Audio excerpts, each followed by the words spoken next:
Assalamualaikum warahmatullahi wabarakatuh. Teman-teman, di video kali ini kita bakal ngebahas materinya tentang hadis maudhu.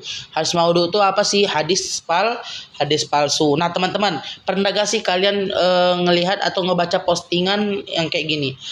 Barang siapa yang puasa di satu hari di bulan Rajab, maka pahalanya 100 tahun.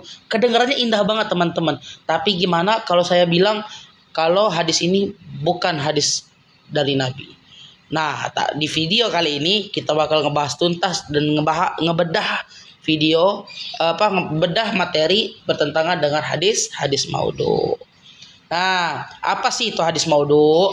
Hadis maudhu itu adalah yang artinya itu hadis yang dibuat-buat, teman-teman, dikarang lalu dinisbatkan kepada Rasulullah Sallallahu Alaihi Wasallam, padahal beliau tidak pernah mengucapkannya. Nah, kata maudhu itu sendiri artinya itu yang dijatuhkan atau palsu. Nah, para ulama sepakat membuat hadis palsu ini dan menisbatkannya Nabi itu dosa besar.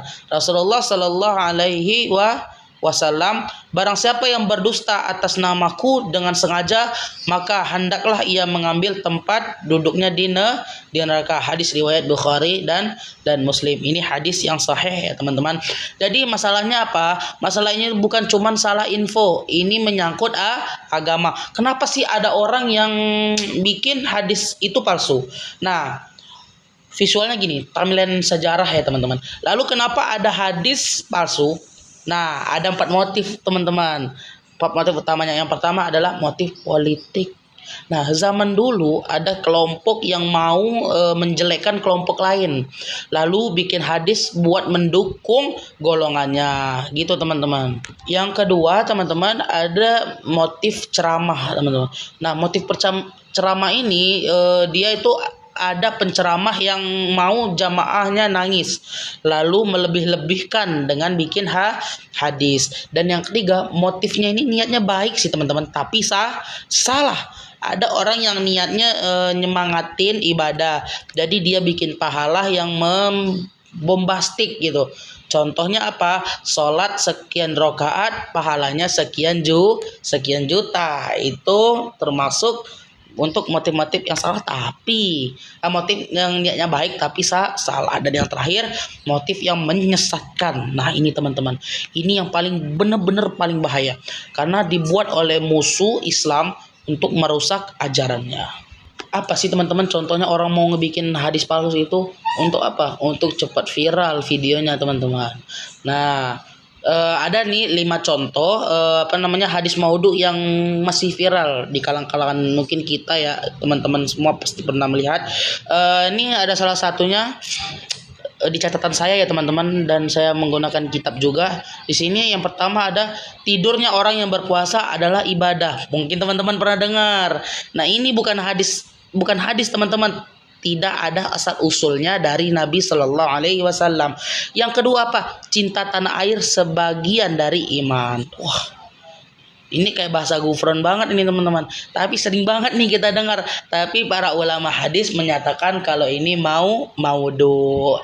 Dan yang ketiga, barang siapa yang menghidupkan malam nisfu Sya'ban dan puasa siangnya. Keutamaan khusus ini tidak ada dalil sahihnya, teman-teman. Barang siapa yang menghidupkan malam nisfu Sya'ban dan puasa siangnya. Itu, teman-teman, mungkin teman-teman sering mendengar. Dan yang keempat, perbedaan pendapat di kalangan umatnya adalah rahmat, teman-teman. Kalimatnya bagus sih, tapi ini bukan hadis. Ini berkaitan atau perkataan ulama yang dijadikan mereka sebuah hadis. Dan yang terakhir, jika datang pertengahan Sya'ban, maka janganlah kalian berpuasa. Ini juga dilemahkan dan dipalsukan oleh sebagian perawi. Nah, ingat, teman-teman, bukan berarti isinya ini selalu buruk, tapi karena dinisbatkan ke Nabi, padahal bukan itu yang bermasalah, teman-teman. Nah, ada lagi 5 ciri-ciri yang buat deteksi kalau hadis ini palsu. Gimana sih caranya kita bisa ngelihat bahwa kalau ini hadis palsu? Nah, yang pertama, isinya ini bertentangan dengan Al-Quran dan hadis sahih. Misal nih ada hadis yang minum khamr itu halal. Nah, pasti palsu dong, teman-teman, pasti jelas. Dan ya, Dan yang kedua itu pahalanya ini terlalu berlebihan atau ancamannya ini yang terlalu mengerikan. Sholat 2 rakaat pahala haji 1000 kali. Nah ini patut dicurigain teman-teman. Dan yang ketiga yang saya catat ini, bahasa dan gaya bahasanya ini tidak seperti Nabi Shallallahu Alaihi Wasallam. Nah hadis itu fasih dalam dan bijak mungkin ya. Kalau bahasanya lebay atau mendoakan kejelekan, ini wajib diwaspadain teman-teman. Dan yang keempat yang saya catat, perawinya ini tidak jelas atau ada pendusta dalam sanadnya. Nah ini nih tugasnya ulama hadis, makanya kita butuh rujukan kitab Sahih Bukhari wa Muslim dan lain-lainnya teman-teman. Dan yang kelima atau yang terakhir, menganjurkan bid'ah yang tidak ada di zaman Nabi. Contoh apa? Ibadah khusus di tanggal tertentu tanpa dalil teman-teman. Ya Allah. Tapi kuncinya teman-teman, cek dulu sebelum di-share teman-teman. Nah, lalu gimana sikap kita sebagai orang yang masih awam sih gitu. Nah, 3 langkah simpel sih teman-teman. Yang pertama ada apa? Tabayyun. Jangan langsung share ya teman-teman. Cek ke ustadz atau aplikasi cek hadis teman-teman. Misalnya ada tuh di ensiklopedia hadis yang 9 imam. Dan yang kedua yaitu harus belajar teman-teman. Kita wajib belajar dasar minimal banget. Kita tahu dasar dari ilmu hadis tersebut.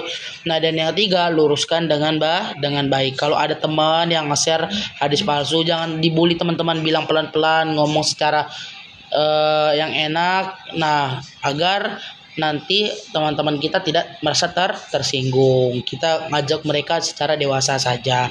Nah teman-teman, gitu hadis yang maudhu memang gak ada pembahasan yang banyak. Intinya hadis maudhu itu hadis yang palsu.